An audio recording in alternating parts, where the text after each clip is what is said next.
సమ్మర్లో గ్రేటర్ హైదరాబాద్ వ్యాప్తంగా నీటి కోసం చాలా ఇబ్బందులు పడ్డారు పబ్లిక్.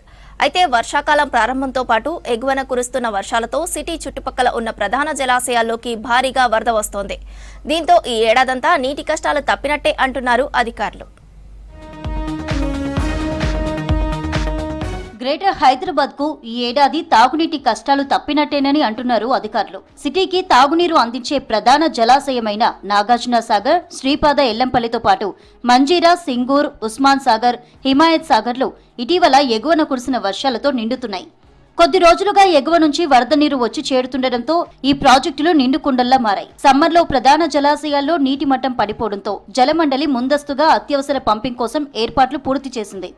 ప్రస్తుతం కృష్ణా, గోదావరి బేసిన్లో భారీ వర్షాలు కురుస్తుండటంతో సాగర్, ఎల్లంపల్లి జలాశయాలకు ఇన్ఫ్లో పెరిగింది.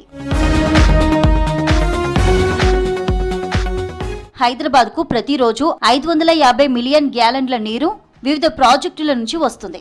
ఇందులో ముఖ్యంగా నాగార్జున సాగర్, శ్రీపాద ఎల్లంపల్లి జలాశయాల నుంచి సుమారు 75% పైగా నీటి తరలింపు ఉంటుంది. నాగార్జున సాగర్ నుంచి 270 MGDల కృష్ణా వాటర్ తరలిస్తున్నారు.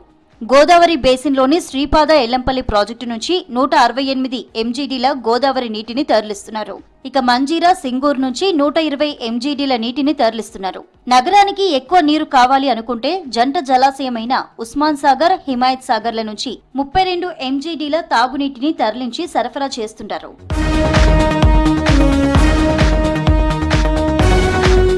ప్రస్తుతం హైదరాబాద్ కు నీటిని అందించే అన్ని జలాశయాలకు ఎగువ ప్రాంతాల నుంచి భారీగా వరద నీరు వస్తోంది. నాగార్జున సాగర్ పూర్తిస్థాయి నీటి మట్టం 590 అడుగులైతే ప్రస్తుతం 525 అడుగులకు నీరుంది. ఎల్లంపల్లి ప్రాజెక్టు పూర్తిస్థాయి నీటి మట్టం 485 అడుగులైతే ప్రస్తుతం 468 అడుగులకు చేరింది.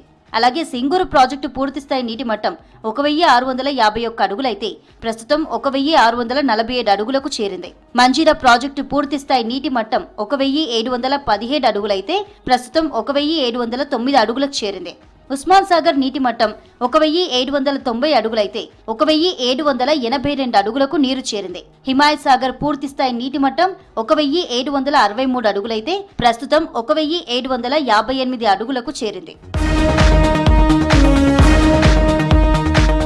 పెరుగుతున్న సిటీ జనాభాకు అనుగుణంగా మంచినీటిని సప్లై చేసేందుకు గోదావరి ఫేజ్ 2, ఫేజ్ 3 తీసుకురావాలని ప్రభుత్వం ప్లాన్ చేసింది. దీంతో నగరానికి మరో 300 MGDల నీరు రానుంది. ఇవి వస్తే పూర్తిగా 850 MGDల నీటి సరఫరా కానుంది. దీంతో సిటీ అంతటా కావాల్సిన నీటిని సరఫరా చేయొచ్చంటున్నారు అధికారులు. గోదావరి ఫేజ్ 2, ఫేజ్ 3లకు సంబంధించి ఇప్పటికే టెండర్లు ఫైనల్ చేయగా త్వరలో పనులు ప్రారంభం కానున్నాయి. 2 ఏళ్లలో ఈ నీటిని నగరానికి తరలిస్తామంటున్నారు అధికారులు.